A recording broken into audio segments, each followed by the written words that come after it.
Materiais de costura que toda costureira deve ter. Aqui eu separei alguns e eu vou falar sobre cada um deles no vídeo de hoje.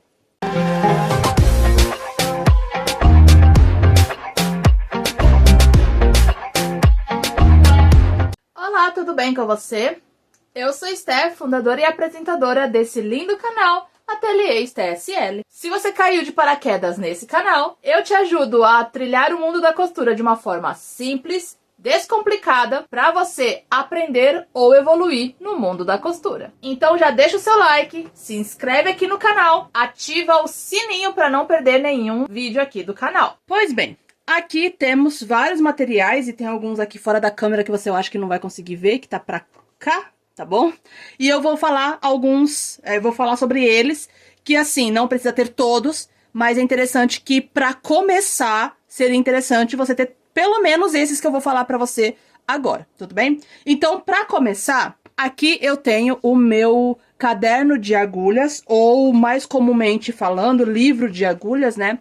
É onde eu coloco as minhas agulhas aqui, então eu reservo esse lugarzinho para elas. Então, eu fiz esse caderno para guardar as minhas agulhas. Então, eu tenho aqui todas, ou pelo menos a maioria das agulhas do meu ateliê estão nesse caderno, tá? Então, se eu precisar de agulha, eu tenho aqui, ó, eu fiz com caneta mesmo, mas eu poderia bordar aqui, mas para utilizar aqui no ateliê, acho que tá bom. Tá bom? Então, assim, eu coloquei minhas agulhas estação, né? Digamos assim, por numeração. Então, eu tenho aqui as agulhas 70... Deixa eu colocar aqui mais pra frente pra vocês entenderem, ó.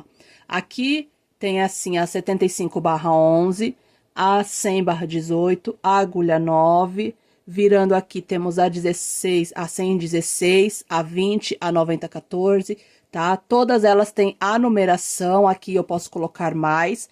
E aqui eu tenho outras agulhas, que são agulhas de mão. Então, eu tenho agulhas aqui para vários trabalhos, agulhas medianas, agulhas finas e agulhas mais finas ainda, né? Que essas agulhas aqui são ótimas para fazer costura de miçanga, tá bom? Então, essas como são bem fininhas e o olho da agulha aqui é bem miudinho, você consegue passar na miçanga. E você pode costurar a miçanga sem precisar pegar uma, tirar a linha da agulha, passar na miçanga e todo aquele trabalho que a gente sabe que com essas agulhas mais tradicionais, assim, que são mais grossas, ó, a gente tem que fazer. Então, essas agulhas mais finas assim, é ótimo para você costurar miçanga, caso você queira fazer um trabalho de miçanga numa peça, agulha fina assim é ótimo, tá? Já é uma dica a mais aí para você. Então, eu fiz esse caderno aqui de tricoline e feltro, coloquei uma fita aqui para fechar o meu caderninho, e é assim que eu guardo as minhas agulhas. E por que você deve ter agulhas especificamente assim de todos os tamanhos, né, de todas as numerações? Porque você não vai fazer um projeto só, você não vai utilizar só uma camada de tecido para fazer um projeto, ou fazer um único projeto com um tecido só na sua vida de costureira, certo? Então, é interessante que você utilize o seu caderno de agulhas, ou você pode pegar potinhos também e você colocar as suas agulhas em saquinhos e numerar elas. Então, para começo, você pode utilizar potinhos, não tem problema. Mas se você quiser fazer esse caderno de agulhas para deixar suas agulhas bonita e bem organizada, eu já tenho essa aula aqui gratuita. Eu vou deixar aqui na descrição para você, caso você queira fazer o seu caderno de costura o seu caderno de agulhas também, tá bom? Então, primeiro, tenha agulhas. Se você puder comprar todas as numerações de agulhas, eu recomendo muito, porque vai facilitar a sua vida aí na hora de costurar. Você que é costureira, costureiro, iniciante, quer começar a costurar agora, não sabe por onde começar, te convido a conhecer o nosso site jornadadacostureira.com. Lá você vai encontrar diversos cursos e, claro, todos eles são ministrados com uma linguagem simples para que você que é iniciante ou não sabe costurar ainda consiga entender. Então chega naqueles cursos onde a linguagem é muito técnica e o custo é, ó, lá em cima. Todos os cursos do Jornada da Costureira cabem no seu bolso. E o melhor, Toda semana tem um curso novo com desconto. Então, corre lá pro Jornada da Costureira que eu tenho certeza que você vai adorar. Outra coisa também são tecidos. Então, eu tenho aqui só pra ilustrar, porque eu tenho muito tecido aqui no ateliê, então não vai dar pra mostrar no vídeo, mas eu tenho tecido espalhado pelo ateliê inteiro. Então, aqui é só mesmo pra ilustrar a nossa conversa aqui. Então, tenha bastante tecidos. Aqui são tricolines que eu guardo nessa gaveta. Vocês já sabem, eu tenho meu gaveteiro aqui ao lado, onde eu guardo retalhos e alguns tecidos que eu mais uso aqui no ateliê.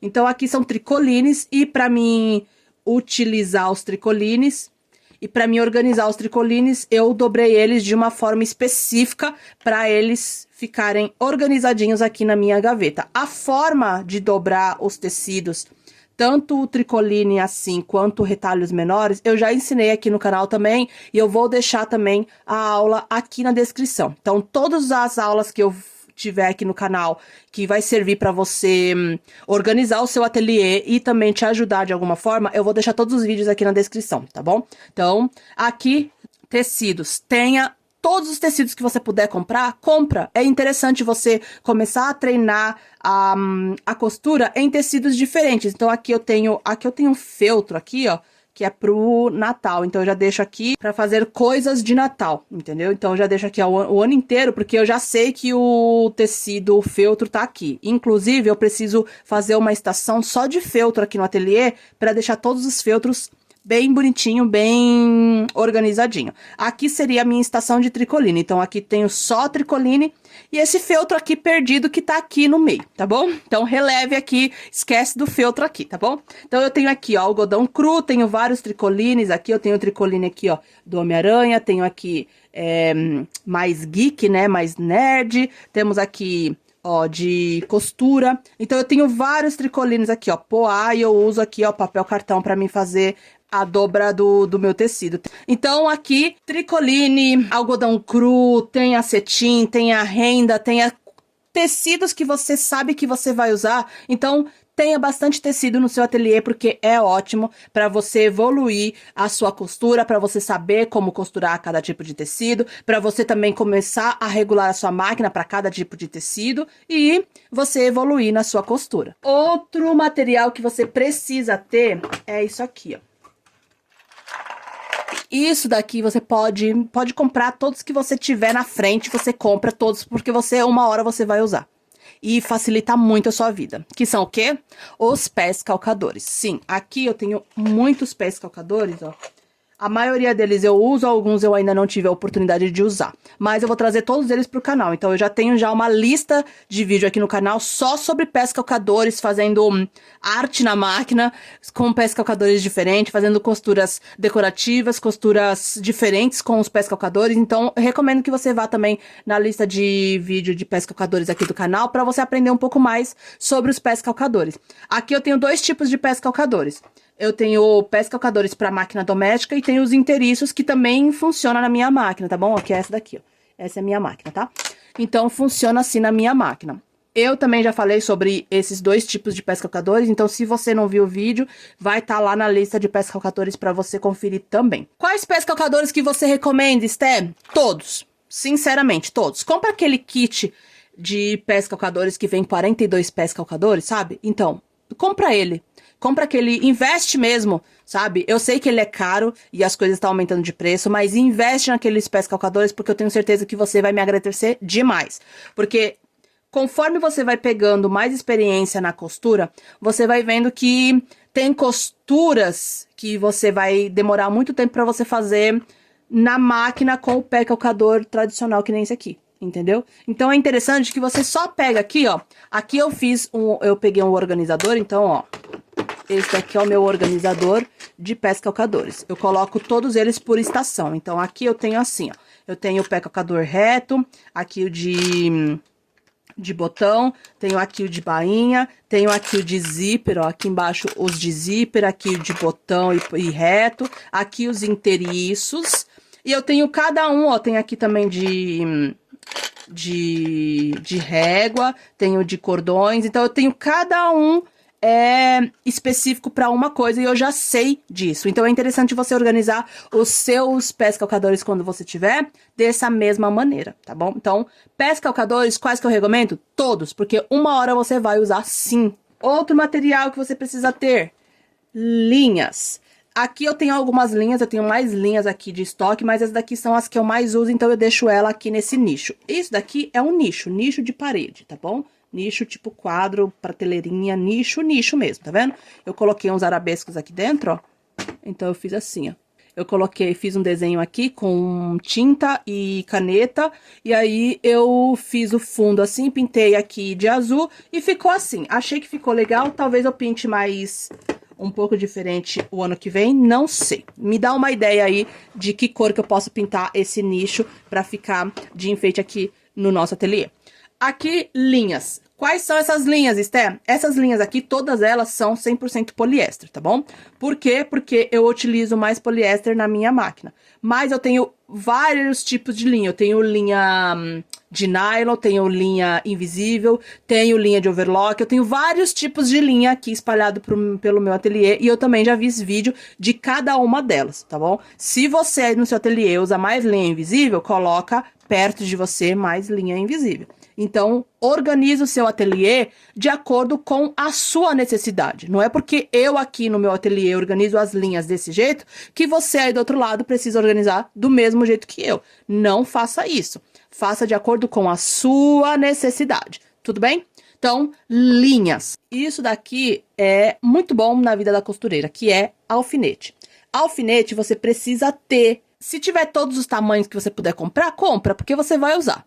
Porque você não vai fazer pecinha pequena pra sempre, tá? Então, você precisa, sim. Comece com os alfinetes pequenos, que esses daqui são os tradicionais que você consegue encontrar em qualquer casa de aviamento. Então, esses daqui são os tradicionais. Então, comece com eles. Mas, se você quiser ideias de outros tipos de alfinete, tem esses alfinetes com cabeça redonda de plástico, tem os alfinetes decorativos que são maiores, que eu vou pegar aqui pra você ver, ó.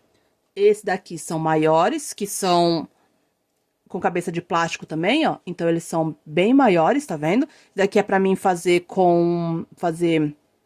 projetos grandes, então eu uso mais esses do que esses daqui. Esse daqui eu faço para projeto pequeno, que não precisa tanto assim de alfinete grande. Mas eu tenho esses dois, tenho presilhas também, que é aquelas presilhas de plástico, e também tenho alguns mini prendedores que eu uso muito também aqui no ateliê. Se você puder comprar, começa com esse daqui, que é o menorzinho, que você consegue utilizar legal no seu ateliê, tá bom? Outro material que eu recomendo demais, e tem muita gente que fala que é besteira eu falar sempre nisso, que é tesouras. Sim, tesouras no plural, tá? Duas, de preferência. Uma para papel e uma para tecido. Por quê? Justamente para isso. A de tecido corta tecido, a de papel corta papel. Já falei milhares de vezes aqui no canal. Por quê? Porque a de papel, se você tiver uma tesoura só, você vai cortar papel e tecido sempre. E você vai viciar o fio dela em cortar papel e tecido. E uma hora você não vai conseguir nem cortar tecido e nem papel. Então, tenha duas tesouras no seu ateliê. Uma para papel e uma para tecido. E por falar em papel, eu vou pegar aqui um retalho de papel para você entender do que eu tô falando. Esse papel aqui, ele é um papel craft. Então, ele é um pouquinho mais grosso do que uma folha de sulfite e mais fino do que um papel cartão ou do que uma cartolina, tá bom? Então, só para você entender a gramatura do papel craft. Esse daqui é um retalho que eu fiz um molde de um projeto que a gente já fez aqui no canal, mas ele vem tanto em A4, que é aqueles tamanho de folha de sulfite, quanto em rolo. Sinceramente, na minha humilde opinião, eu prefiro que você compre o rolo, porque você vai comprar esse papel no tamanho de uma folha A4, e se você for fazer projetos que são maiores do que uma folha de sulfite, você vai precisar colar várias folhas desse tamanho para você dar o tamanho do seu molde. Então, assim, sinceramente, compre o rolo. Esse daqui embaixo, ele fica embaixo da minha mesa. Ó, a minha mesa tá aqui, tá vendo? Que a gente tá aqui conversando sobre os nossos materiais e ele fica aqui embaixo, tá vendo? Esse rolo aqui, ele tem em torno de uns 50 centímetros de altura, assim, ó, tá? De altura. O rolo tem em torno de uns 10 metros, eu acho. Então, eu recomendo sim, para quem tá começando, começar com esses materiais. Invista sim nesses materiais, que eu tenho certeza que você vai trilhar o mundo da costura com mais facilidade. Agora, eu quero que você deixe aqui nos comentários qual a parte desse vídeo que você mais gostou. E se você ficou com alguma dúvida também, agora é a hora de comentar. Deixa muito like se você gostou desse vídeo e se você gostou mesmo desse vídeo, compartilhe em todas as suas redes sociais. E me marca, viu? Deixa muito like, se inscreve no canal. Aqui ao lado tem 2 indicações que eu tenho certeza que você vai amar e vai te ajudar muito no seu trilhar da costura. Se você ainda não é inscrito, se inscreve aqui, ó.